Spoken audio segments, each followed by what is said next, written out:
Mga kababayan, ang Pangulo ng Republika ng Pilipinas, kagalang-galang Ferdinand R. Marcos Jr. na ngayon ay nakikipag-interact sa mga beneficiaries na na-hire on the spot or HATS. As of 4 p.m., mayroong 45 HATS mula sa ating DOLE Job Fair.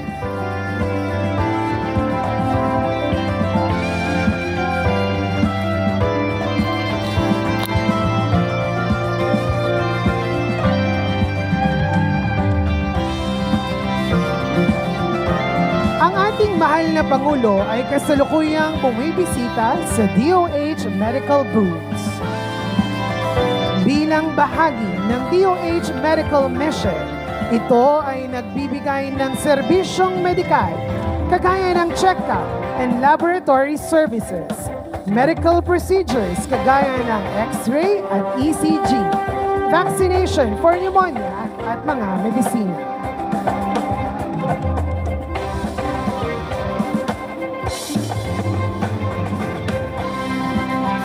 Sa ngayon ay mayroong 20 volunteer doctors at iba pang health professionals ang nandito at tutugon sa ating mga pangangailangang medikal.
Naman po ay dadako ang ating Pangulo sa Department of Labor and Employment o DOLE Job Fair. Sa ngayon ay mayroong 4,282 job vacancies dulot ng ating 25 participating employers na handang tumanggap ng aplikasyon ng ating mga job seekers at beneficiaries ng DSWD 4Ps. Bukod sa employers' booths, kasalukuyan ding namamahagi ang DOLE ng 5,600 pesos sa bawat benepisyaryo mula sa TUPAD program. Ganon din naman ang DSWD ay namamahagi ng 3,000 pesos bilang assistance to individuals in crisis situations or AICS para sa ating mga 4Ps beneficiaries.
Mga kababayan, ang Pangulo ng Republika ng Pilipinas, ang kagalang-galang Ferdinand R. Marcos Jr.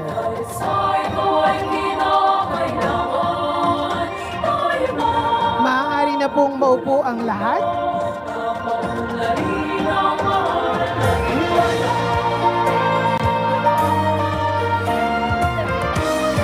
Muli, iniimbitahan na po natin ang ating mga kasama na maupo na.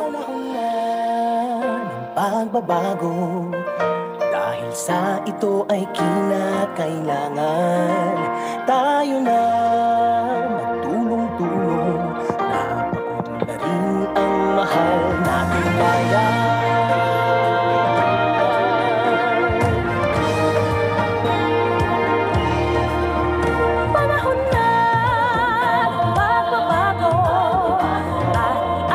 Maraming salamat po. Tayo po ay makakaupo na. At upang ipakilala ang ating panauhing pandangal, tatawagin po natin ang kalihim ng Department of Labor and Employment, Secretary Bienvenido E. Laguesma. Ladies and gentlemen, the President of the Republic of the Philippines, His Excellency Ferdinand R. Marcos Jr.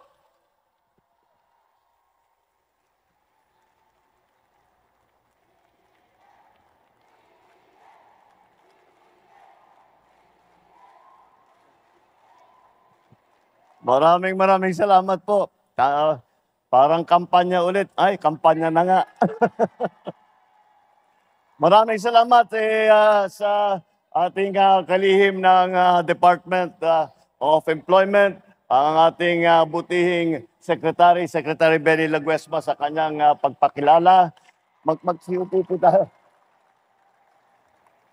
At ang lahat ng ating mga kaibigan sa local government na tumutulong sa lahat ng programa ng national government para naman maidala namin ang serbisyo, ng pamahalaan sa lahat po ng tao. Nakita po itong aming ginagawa rito ay yung parang serbisyo center. Andito po na doon po sa labas, meron pong nagpapatingin, kung meron pong mga karamdaman, may konting medical mission doon. Magpapasalamat din kami sa mga doktor, sa mga nurse, sa mga medtech na nakilahok dito sa ating medical mission. Hindi po namin magagawa yung aming mga ginagawa kung hindi po kami tulungan ng ating mga kaibigan sa local government. Kaya naman po ay napakalaking bagay para sa amin na nandiyan kayo upang tumulong, upang marami po tayong matignan na mga pasyente at matulungan. Dito naman po sa kabila ay yung job matching at saka yung job fair. At ulit, nagpapasalamat ako sa ating mga employer na nandito upang bigyan ng pagkakataon ang ating mga kababayan na makahanap ng trabaho na bumabagay doon sa kanilang kakayahan, doon sa kanilang training. At dito yata sa Laguna, mukhang masarap yata yung merienda doon sa banda ron at malalakas ang boses dito sa tupad cheerleader. Nagpapasalamat kami sa ating mga employer na sumama ngayon dito sa ating serbisyo para magbigay nga ng pagkakataon sa ating mga manggagawa na makahanap ng trabaho na bagay sa kanilang kakayahan. Dahil po, isa sa pinakamalaking problema na hinaharap natin, handang-handa naman magtrabaho ang isang manggagawa, ngunit ang kanilang training ay hindi nagbabagay sa hinahanap ng ating mga employer. Kaya yun ang ginagawa po natin, nag-job matching po tayo. Ibig sabihin, kung ano yung bagay sa kanya, hinahanap natin yung trabaho at pinagkakasama natin. Mukhang dito yata sa Binyan, dito sa Laguna, pinaka-successful. Dito na, ang dami kong nakita, may suot na. Alam niyo po ang kahulugan nung t-shirt na yan, nakalagay hats. Ang ibig sabihin, hired on the spot. Ibig sabihin, yung may suot na t-shirt na ganyan, nakuha na, nagkatrabaho na dahil dito sa ating job fair. At nandito rin ang ating mga beneficiary ng tupad.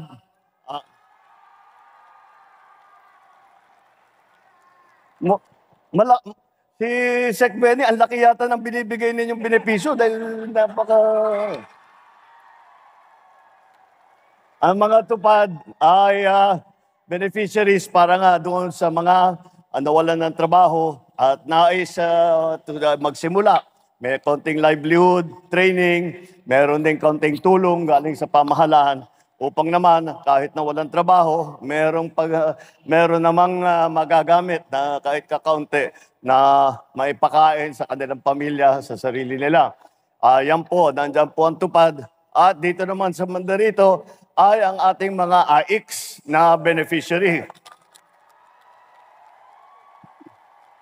Pero yung mga nakikita po natin dito sa po mga serbisyo fair na ginagawa natin, ito po, congratulations dapat ang ating sabihin sa kanila dahil sila ay mag-graduate na. Ibig sabihin, gumanda na ang kanilang kalagayan na hindi na sila kailangan umasa pa sa AIX. Kaya sila ay napaganda na nila ang kanilang pamumuhay. At ngunit hindi naman ibig sabihin na pababayaan na po namin kayo.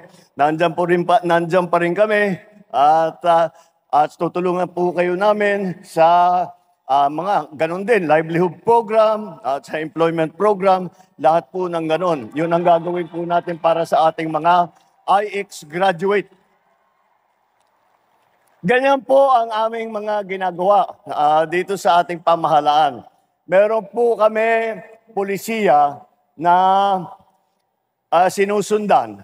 At ang polisiya na yan ay tinatawag namin all-of-government approach. Ibig sabihin, lahat ng buong pamahalaan ay kasama sa bawat proyekto.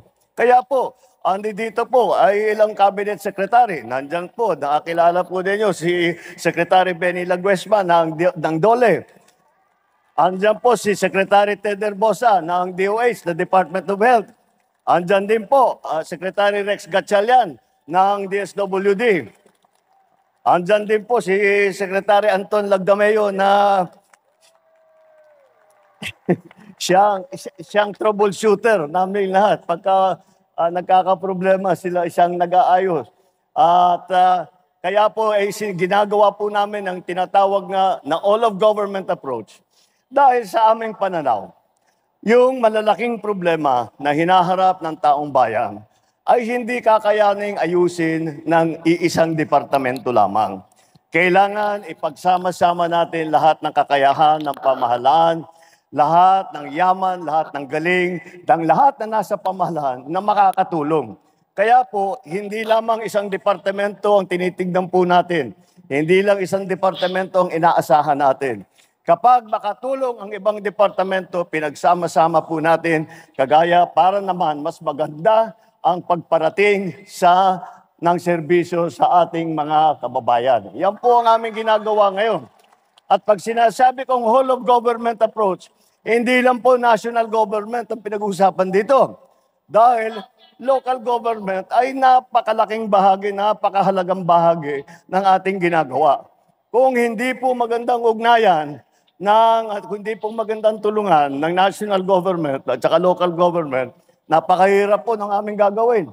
Napakahirap pong paabutin sa inyo sa grassroots level hanggang barangay level. Napakahirap po kung hindi po tayo nagtutulungan kasama ng LGU. Kaya nagpapasalamat ako sa ating mga leader, sa ating mga LGU executives, sa ating LGU local community leaders dahil po kung hindi po sa kanila, hindi po ganito kaganda ang ating serbisyo fair. Kaya naman po ang sadya ko lang naman po dito ay makadaan, makita na magandang patakbo, na marami po sa inyo ang nakarating, na magkaroon naman, mapakinabangan po ang ating serbisyo fair. At natutuwa naman ako na napuno natin itong stadium ninyo at nandito kayong lahat. Sana naman ay mabigyan po namin, asahan po ninyo lahat po kayo ay kung ano man ang kinakailangan ninyo, basta sabihin nyo lang po sa amin, sabihin nyo sa local government, sabihin nyo po sa mga kalihim natin, sabihin nyo mo sa mga regional officer, sa mga local provincial officer, municipal officer. Aabot din sa amin yan. At gagawin namin kung anong kaya namin gawin. Asahan po ninyo ay gagawin po namin. Asahan din po ninyo na ang inyong pamahalaan ay walang ginawa kundi mag-isip, maghanap, magtrabaho upang mapaganda ang takbo ng pamahalaan para mapabilis, mapaganda at maparami ang serbisyo ng pamahalaan para sa inyo, para sa ating mga kababayan.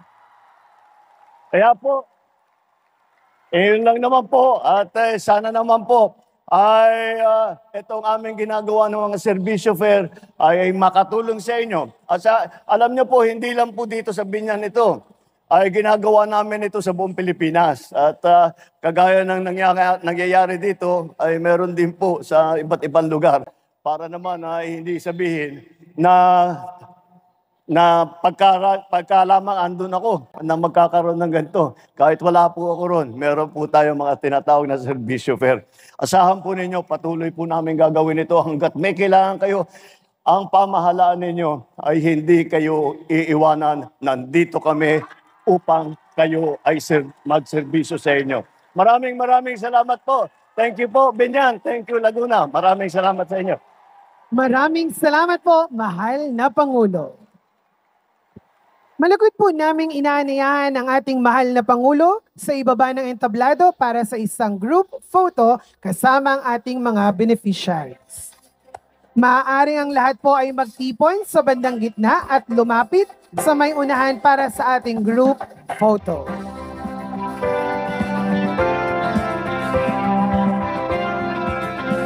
At the count of 3. Ready po? 1, 2, 3.